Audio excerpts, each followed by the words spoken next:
Hello, 15 Minutes family. I am Fuzz Martin, and this is 15 Minutes with Fuzz, a show about the good stuff that's happening here in Washington County, Wisconsin. This is episode number 52, and it's a weekly podcast. So on paper, I didn't miss a week, though I think I had 1 week where I skipped because I was sick, but then I did 2 in another week to make up for it. But you know what? Who's counting, right? We did 52 episodes, and here we are. And this week, Jeff Szukalski from Jeff Spirits on Main joins me to talk about something that we're all thinking about here in the last week of July, the West Bend Christmas Parade. There's actually a lot that goes into keeping the Christmas parade going each year, and the parade committee's annual Jingle Bell Open is coming up. But Jeff and I are going to talk about some really interesting history about the parade and how they've kept it going all these years despite some challenges. And with that, here are 15 minutes on the history of the West Bend Christmas Parade with Jeff Szukalski from Jeff Spirits on Main, right here on 15 Minutes with Fuzz.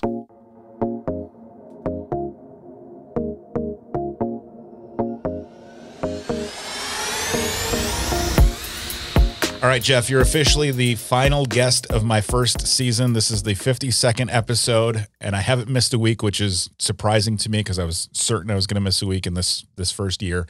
But thank you for coming in today. And Fuzz, thank you for doing this 15 minutes because this is a great idea.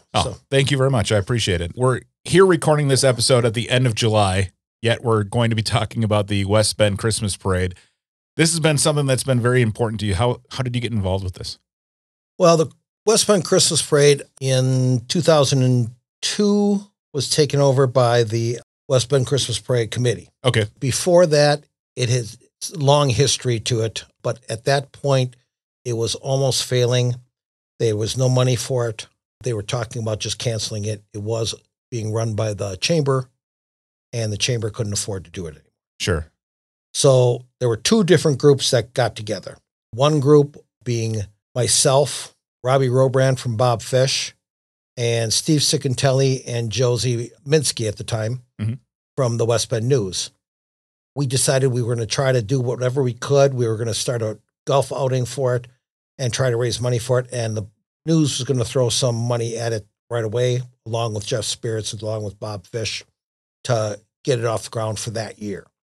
At the same time, we were trying to take it over, not because we wanted to, just because we needed to. Sure. Mike Huzar, Mary Huzar, and the West Bend Downtown Restaurant Association was also worried about it losing it, and they didn't want it to go away. Mm-hmm. So they were organizing at the same time. Well, we both found out about each other. We got a meeting together. We combined our forces, and that's how we became the West Bend Christmas Parade Committee. And that's how you guys saved the parade from going away. Yep. So we are the longest running parade right now. So how did West Bend become the longest running parade? Because it seems like a feat. You would think that some of the bigger cities may have had these longer. Right. I'm surprised too, but the longest running parade before us was the Milwaukee Christmas Parade. Started in 1927 by Schuster's, turned into Gimbels. Okay. Longest running parade until, what was it, last year or the year before? Okay. That they finally went defunct. They couldn't do it anymore. And they were struggling for years and years and years, also finding sponsors to run it. And finally they ran out of sponsors.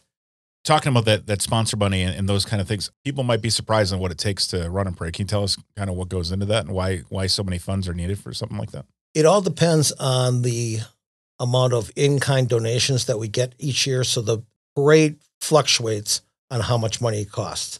But if we have to pay for everything, it's around $20,000 to $25,000. Okay. Paying for the different music groups, paying for some of the marching groups, paying for the permits. It's about a $20,000 parade. When did you say you joined this? How long ago was that? 2002, we took it over. Okay. So I would have been, I was at the radio station for about 2 years, and I remember this being a story that it was potentially going away. People were up in arms over it, but every time I've noticed, typically there'll be people who are up in arms over it and complaining about it. And then there's groups of people like you that jump in and get it done. So it's great that you guys kept it going. So who else is on the committee that runs that with you now? Today? There's a long list. Is there? Okay. Okay. So The Hussars, Mike and Mary and Dan Martin. Matt Rollinger is on it. Toby Netko, Sue Garman, Robbie Robrandt, Gene Rombrandt, Josie Brzezinski, my daughter Sarah, my son Brian, Chris and Jim Merkel, Emily and Andrew Martin, people that helped us set it up in the past people. Steve Sicantelli, like I said, Mike Hartwell, Kevin O'Meara helped us with financials at the very beginning. Harry Fine used to run the parade, the music for the parade at the very beginning. There was also Mary Gamberdinger, Teresa Ferbinger was part of the beginning. Heather Rogie was part of the beginning. Julie Sears from Janulis was part of the beginning. Carol Klotz from Klotz's Piggly Wiggly was part of the beginning. So that's about the whole list on who started it and who's still involved in it. It's a big, substantial list. Why was it so important for you to keep the parade running? Family, small town, just, I drive down the parade route before the parade starts, bringing the honor guard up and seeing the people celebrating, people going to their same spot every year, people going to the same restaurant. I mean, it's just a big thing, and it's just the start of the holiday season, and it's all about family. Yeah. Speaking of that, so when is the parade each year? I'm forgetting which week that is. It's always the Sunday after Thanksgiving. That's right. That's right. And the way it started, can we go into that? Yeah, let's do it. Okay. The way it started was in what did I say? It started 1952.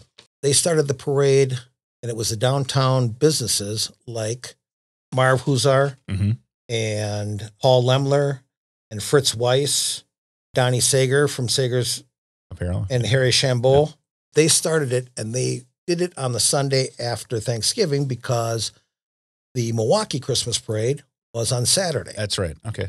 So they got all the floats from the Milwaukee Christmas parade cheap by coming up here right after that parade was over with. And that's how it all kicked off to begin with. That lasted for quite a while until they started tearing apart the downtown, and they restructured on how the downtown was. And that's how they put those flower beds and such. Sure. And in 82 was the first hiccup where we were going to lose the Christmas parade. And Dave Wolf from Dick's Pizza, he took it over. And he moved it to Highway 33, and it went down to Dick's Pizza on 33 and 18th.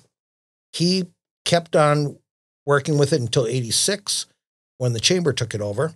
And during that time, he still supported the Wisconsin Badger, part of the Wisconsin Badger band to come up here and play in it. The chamber started the Kris Kringle Open from Betty Pearson. She ran that to support it. They ran into financial difficulties later on. And then in 2002, we took it over, and we've been fundraising for it ever since. We do the Jingle Bell Open to raise money for it. The Johnson family, Johnson Bus, gave us a large donation at the very beginning for seed money. So between that, some autograph sessions at Hussars, and the Jingle Bell Open, those are the only fundraisers we've ever had for the for the Christmas parade. Now, what goes into running the parade each year? Like, when do you guys start planning and things like that? It doesn't start until late because it has to do with a lot of high school people. Yep. And they don't go back to work until the middle of August. We've got letters out and stuff like that, but like Matt Rollinger takes care of the bands right now, and he contacts all the music departments in the area and tries to get the bands to join in. He has done a great job.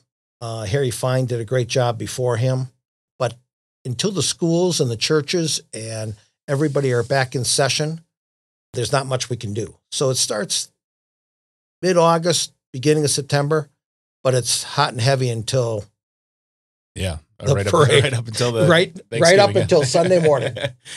And you guys also have a bunch of volunteers and stuff that help out as well, right? Correct. We got about 25 volunteers that for the day of the parade help that out. So helping with like lineups and getting people where they need to go and those kind of things. And watching the intersections. And last year was a little bit more. Oh yeah.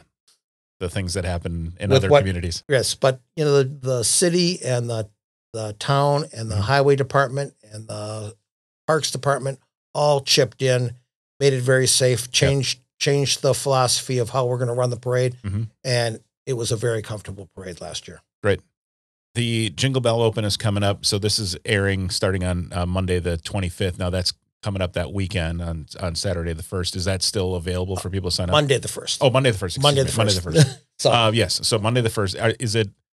Can people still sign up for that? Is that full or? You can still sign up for it. We are at Honeycore this year. Okay. We are somewhere between 130 and 160 golfers we'll have. Nice. Keith Navante from Cousins is doing the lunch.